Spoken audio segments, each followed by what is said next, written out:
దేవుని పరిశుద్ధ నామములో మీ అందరికీ ప్రత్యేకమైన క్రిస్మస్ ఆశీర్వాదములు, శుభములు, మేలులు కలుగునుగాక. ఈ క్రిస్మస్ సీజన్ ఎంతో సంతోషకరమైనది, ఆనందకరమైనది, మరుపురానిది. గడిచిన 11 మాసాలు ఒక ఎత్తు అయితే ఈ డిసెంబర్ ఒక ప్రత్యేకమైనది. కేవలం క్రైస్తవులకే కాకుండా క్రైస్తవేతరులకు కూడా ఒకలాంటి ఎక్సైటింగ్ ఉంటుంది. ఎందుకు ఈ మాట చెప్తున్నానంటే, నేను కూడా ప్రభు అయిన క్రీస్తుని విశ్వసించక ముందు దాదాపు 30 సంవత్సరాల క్రితం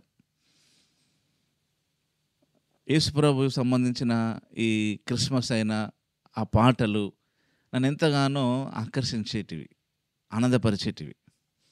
నిజంగా దేవుడు మనసుకు సంబంధించిన వాడనే విషయం నేను చెప్పగలను. కనుక ఈ క్రిస్మస్ సీజన్లో ఇలా క్రిస్మస్ గురించి, మన ప్రభు రక్షకుడు యేసు ప్రభు గురించి, దేవాది దేవుని గురించి కొన్ని విషయాలు మీతో షేర్ చేసుకోవడానికి దేవాది దేవుడు నాకు అనుకరించిన అవకాశాన్ని బట్టి, సదుపాయాన్ని బట్టి ఆయనకి ఎంతగానో స్తుతులు, కృతజ్ఞుడై ఉంటున్నాను. అలాగే మీ అందరికీ మరొకసారి వందనాలు. ప్రత్యేకంగా ఆన్లైన్ ఫాలోవర్స్కి ప్రత్యేకమైన శుభములు. మిమ్మల్ని దేవుడు నిండారులుగా అన్ని విధములుగా అబ్రహాం గారిని ఆశీర్వదించినట్లు మిమ్మల్ని కూడా అన్ని విధములుగా ఆశీర్వదించునుగాక. అబ్రహామును అన్ని విషయంలో ఆశీర్వదించాడంటే మనల్ని కూడా అన్ని విషయంలో ఆశీర్వదిస్తాడు. అంతేగా, మనం అలాంటి డిసైడ్మెంట్కి ఉండాలి. కనుక ఈరోజు ఈ క్రిస్మస్ లోకరక్షకుని యొక్క జనన ఉత్సవ ధ్యానాలలో ఒక విషయాన్ని మీ ముందుకు తీసుకురావాలని ఆశిస్తున్నాను. ఏంటంటే లూకా సువార్తలో మొదటి అధ్యాయంలో 24-25 వాక్య భాగాలు. ఆ దినములైన పిమ్మట అతని భార్య ఎలిజబెతు గర్భవతి అయి, మనుషులలో నాకుండిన అవమానమును తీసివేయుటకు నన్ను కటాక్షించిన దినములలో ప్రభువు ఇలాగున చేసిననుకొని 5 నెలలు ఇతరుల కంట పడకుండా ఉండెను. ఎలిజబెత్ గురించి రాయబడ్డ మాటలు. ఎలిజబెత్ ఏమంటుందంటే, నన్ను కటాక్షించిన దినములలో ప్రభువు ఇలాగూ చేసిననుకొని 5 నెలలు ఇతరుల కంట పడకుండా ఉండేను. ఇప్పుడు ఆమె కన్సీవ్ అయింది. ఆమె వయసు ఎంత తెలుసా మీకు? ఎలిజబెత్ది కాలం గడిచిన వృద్ధురాలు.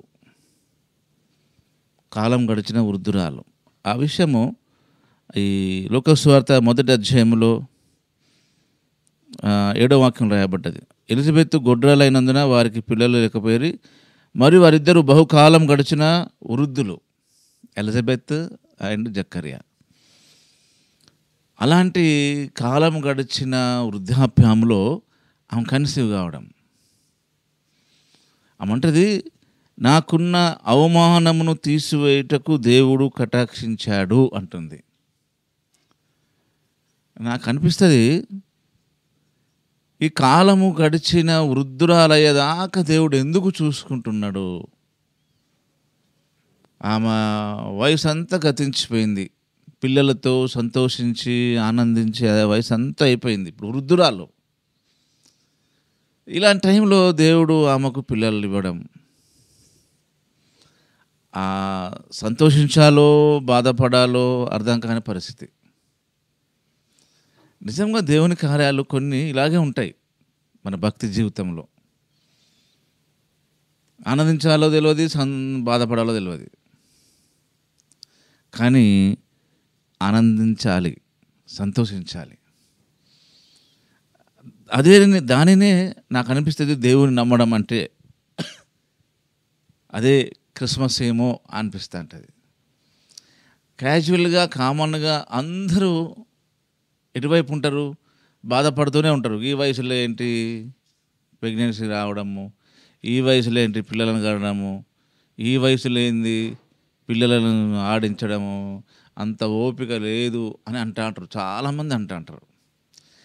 కానీ ఎలిజబెత్కున్న ఒక థీమ్, ఒక కాన్సెప్ట్, ఒక బలమైన కోరిక ఏంటంటే తన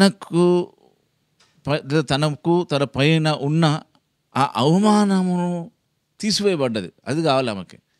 వయసుతో నిమిత్తం కాదు అక్కడ. ఆమె మీద ఉన్న గొడ్రాలనే నింద తొలగించబడాలి. బస్ కథం. చూసారా? మనలో కొంతమందికి ఎలా ఉంటుందంటే, కొంత వయసు వచ్చేంత వరకు బాధపడుతూ ఆ వయసు దాటిపోయిన తర్వాత పెళ్ళి ఎందుకులే అనడము, పిల్లలు ఎందుకులే అనడము, ఉద్యోగం ఎందుకులే అనడము, జాలిగా ఆశీర్వాదం వద్దు, అవసరం వద్దు, ఏమొద్దు, ఇదే అడ్జస్ట్ అయిపోతా అనే తత్వమే దాదాపు 90% మనుషులకున్న మైండ్ సెట్.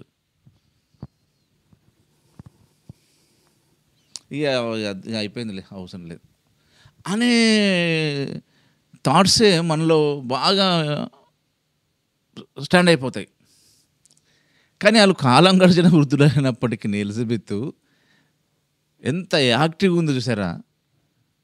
ఆమె పైన నింద తొలగించబడ్డదనే గొప్ప సంతోషం కలిగి 5 months వరకు ఎవరికి కంటపడలేదు. ఆమె 5 నెలల వరకు ఎవరికి కంటపడకుండా ఉన్నది.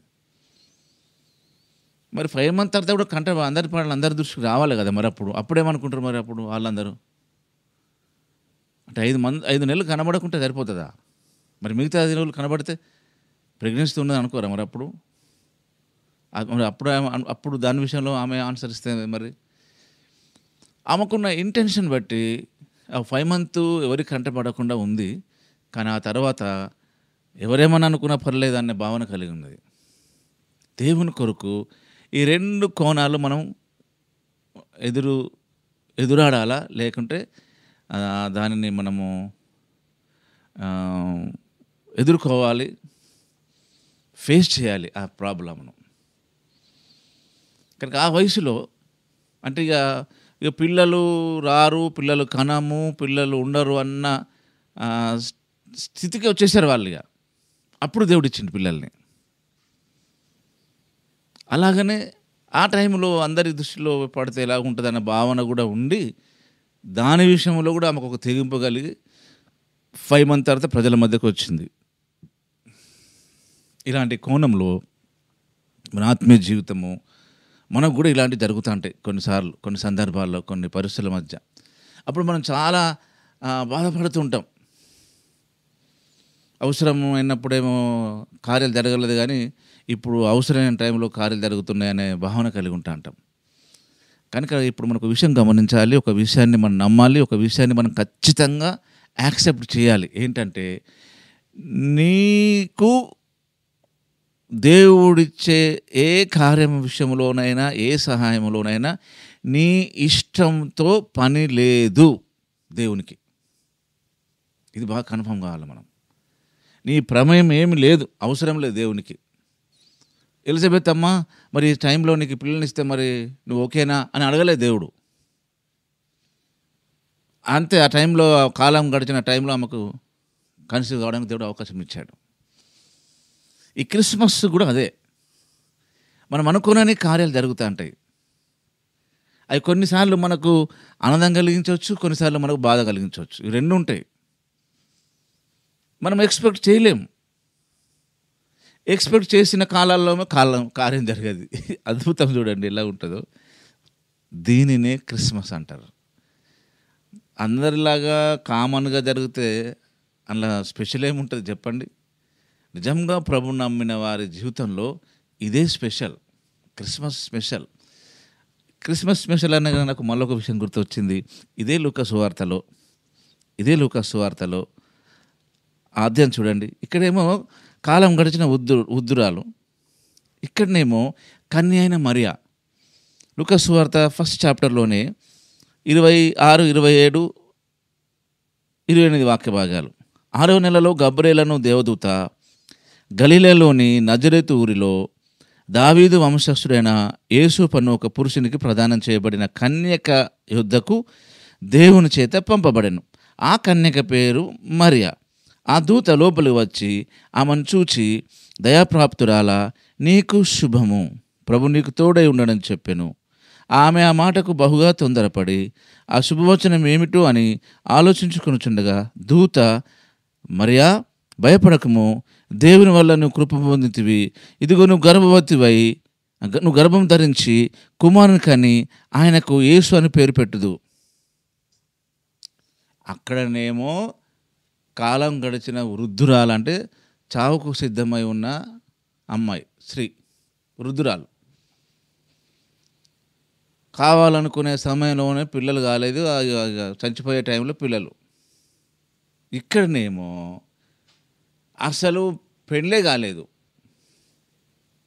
గమనించారా? పెళ్ళి కాకుండా పిల్లల గురించి ఏమి ఆశ ఉంటుంది చెప్పండి? పెళ్ళి గురించి ఉంటే ఆశ ఉంటుంది, కలలు అంటారు, అది వాస్తవం, సహజం. కానీ ఇక్కడ పెళ్ళి కాలేదు, ఏమి కాలేదు, కానీ ఎంగేజ్మెంట్ అయింది, ప్రధానం చేయబడ్డది. ఇక పెళ్ళి ఎప్పుడు పెట్టుకుంటూ తెలియదు, ఆ విషయం వేరు. ఇప్పుడు సడన్గా ప్రత్యక్షమై దూత అంటది, నువ్వు కుమారుడు అంటావు, నువ్వు గర్భవతి అవుతావు అంటుంది. ఇప్పుడు ఈమె ఆ విషయాన్ని ఎలా రిసీవ్ తీసుకుంటుందో చూడండి, యాక్సెప్ట్ చేస్తుందో చూడండి. అక్కడ ఆ పరిస్థితి, ఇక్కడ ఈ పరిస్థితి, రెండు పాసిబుల్ కావు. అంటే ఈ రెండు రకాల మనస్తత్వాల మధ్య, ఈ రెండు రకాల మనుషుల మధ్య మన జీవితము దేవుడు నడిపిస్తాడు. ఇప్పుడు వద్దు ప్రభు, నాకు మరణం ప్రధానమైంది, ఇంకెవరైనా చూడండి అని అనడానికి అవకాశాలు ఉన్నాయి మరియా. కానీ ఏమి మాట్లాడకుండా, ఎవరితో సంప్రదించకుండా, కనీసం తల్లిదండ్రులతో కూడా సంప్రదించలేదు. మరి తల్లిదండ్రులు ఏమనుకుంటారో అని కూడా అనుకోలేదు. సరే, తల్లిదండ్రులు ఎలాగైనా మేనేజ్ చేయొచ్చు, తల్లిదండ్రులు కనుక మరి చేసుకునే పోయి ఆ యూసుఫ్తోనైనా మరి కనీసం మాట్లాడి ఆయన ఒప్పిద్దామనే భావన కూడా లేదు ఆమెకి. ఆయన ఏం చేసిండు, మన యోసేపు నీతిమంతుడై ఉండి ఆమెను బహిరంగంగా కాకుండా రహస్యంగా విడిచిపెడదాం చూసిండు ఆయన. అదే అనే విషయం ఎట్లా చూడండి. మరి అంతమంది సంబంధం కదా, మరి ఒకళ్ళు మిస్ అయితే ఎలా అని కూడా అనుకుంటలేదు మరియా. ఈమెలో ఎట్లున్నదంటే, ఇప్పుడేంది సంతానం, ఇప్పుడేంది గర్భం దాల్చడం, పెళ్ళి అయిన తర్వాత కొన్ని సంవత్సరాలు చక్కగా హ్యాపీగా గడిచిన తర్వాత పిల్లలు కావాలి కదా ఎవరైనా కోరుకుంటారు సహజంగా. ఎంత భక్తి అయితే ఏంది, ఇట్లుంటుందా, ఇదేం భక్తి అనే భావన కలుగుతూ ఉంటుంది. దేవుని కార్యాలు అర్థం కావు. అవి అర్థం కాకపోవడమే మనకు ఆశీర్వాదం, మనకు దీవెన. కనుక ఎలిజబెత్ జీవితంలోనేమో ఆమెకు కావాలనుకున్న టైంలో పిల్లలు కాలేదు. ఇప్పుడు అసలు పిల్లల గురించే ఆలోచిస్తలేదేమో, కానీ ఒక విషయంలో మాత్రం చాలా ఎక్సైటింగ్గా ఉంది. ఏంటంటే ఆమెకు పైన ఉన్న ఆ గొడ్రాలనే నింద తొలగిపోయింది. ఇక్కడ కన్యక మరియ కూడా మరి పెళ్లి కాకుండానే గర్భం దాల్చడం అనేది ఒకటి బాధగా ఉన్నప్పటికీ, లోకరక్షకుడు తన ద్వారా ఈ లోకానికి రావడం విషయంలో ఆమె చాలా ఎక్సైటింగ్గా ఫీల్ అవుతుంది. ఇక పెళ్ళి చేసుకున్న తర్వాత కొన్ని సంతోషాలు, ఆనందాలు ఇప్పుడు ఉండవు. ఇక మీ బాబుని ఎత్తుకుని బాబుతో చూసుకుంటూ ఉండాల్సిందే. నాకు అనిపిస్తుంది కొన్నిసార్లు దేవుడు మన ద్వారా చేయబోయే కార్యాలు కొన్నిటిని మనం త్యాగం చేయాల్సి ఉంటుందేమో. కొన్ని సంతోషాలను, కొన్ని ఆనందాలను, కొన్ని కావాలని కోరుకున్నవి, కొన్ని మనకు బాగా ఇష్టమైనవి, కొన్నిసార్లు కొన్ని సందర్భాల్లో మనకు తెలియకుండానే దేవుడు వాటిని త్యాగం చేయడానికి ప్రయత్నం చేసి ఇష్టపడేటట్లు చేస్తాడేమో అనిపిస్తుంది. దానినే క్రిస్మస్. కనుక ఈ ఇద్దరి వ్యక్తుల గురించి మనం ఆలోచన చేస్తే ఈ రెండు విషయాలు మన జీవితంలో జరుగుతూ ఉంటాయి సహజంగా. వాటి రెండింటిని మనం యాక్సెప్ట్ చేయాలి. ప్రభు చిత్తమే జరుగును గాక. ఇక్కడ ఒక మాట రాయబడ్డది, ఈ లూకా సువార్త 1వ అధ్యాయంలో 30వ వాక్యం. దేవుడు చెప్పిన ఏ మాట అయినను నిరర్ధకం కానేరదని ఆమెతో చెప్పెను. ఎవరు చెప్తున్నారు ఈ మాట? ఆ మాట గమనించండి. దూత చెప్తుంది ఈ మాట, గాబ్రియల్ దూత. దేవుడు చెప్పిన ఏ మాట అయినా కూడా నిరర్ధకము కాదు, అది ఖచ్చితంగా నెరవేరుతుంది అని. ఈ కన్యక మరియతో దూత కన్ఫర్మ్ చేయడానికి, ఆమెకు కొంత ధైర్యం కలగడానికి ఈ విషయం చెప్తుంది. ఆ మాట కూడా చదువుదాం. లూకా సువార్త 1st చాప్టర్లో 36వ వాక్యం. నీ బంధువురాలు ఎలిజబెత్ కూడా తన వృద్ధాప్యమందు ఒక కుమారుని గర్భం ధరించి ఉన్నది. గొడ్డలనబడిన ఆమెకు ఇది 6వ మాసము. దేవుడు ఏ మాట అయినను, దేవుని మాట, దేవుడు చెప్పిన ఏ మాట అయినా నిర్ధకం కానిదని ఆమెతో చెప్పాను. అందుకు మరియా, ఇదిగో ప్రభు దాసురాలను, నీ మాట చొప్పున నాకు జరుగును గాక అని అనెను. అంతటా దూత ఆమె వద్ద నుండి వెళ్ళిపోయాను. ఆ దినముల యందు మరియా లేచి యూదా ప్రదేశంలోని కొండ సీమలో ఉన్న ఒక ఊరికి త్వరగా వెళ్ళి జకర్యా ఇంటిలో ప్రవేశించి ఎలిజబెత్కు వందనములు తెలియజేసింది. అక్కడ దాదాపు ఇంచుమించు 3 నెలలు ఎలిజబెత్తోనే ఉన్నది. అప్పటికి ఎలిజబెత్కు 6 months, అంటే 7, 8, 9 months దాకా అక్కడే ఉన్నది. ఇంకొక అద్భుతం ఏంటంటే, ఎలిజబెత్ దగ్గరికి వెళ్ళిన ఈ మరియా ఆమెకు ప్రేజలను చెప్పగానే ఎలిజబెత్ కడుపులో ఉన్న బాబు గంతులు వేయడం మొదలుపెట్టాడు. ఆ మాట గమనించండి ఒకసారి. 40-41లో జకర్యా ఇంటిలో ప్రవేశించి ఎలిజబెత్కు వందనములు చేసెను. ఎలిజబెత్ మరియ యొక్క వందనములను వినగానే ఆమె గర్భంలో శిశువు గంతులు వేసెను. అంతటా ఎలిజబెత్ పరిశుద్ధాత్మతో నిండుకున్నదై బిగ్గరగా ఇట్లా నేను రాయబడ్డది. ఈ రోజుల్లో చాలామంది చూడ్డానికే ప్రైజ్ ది లార్డ్ వందనాలు అంటాం, కానీ లోపల చాలా వారి విషయంలో మనం వేరే భావం కలిగి ఉంటున్నాం. ఇది చాలా బాధాకరం.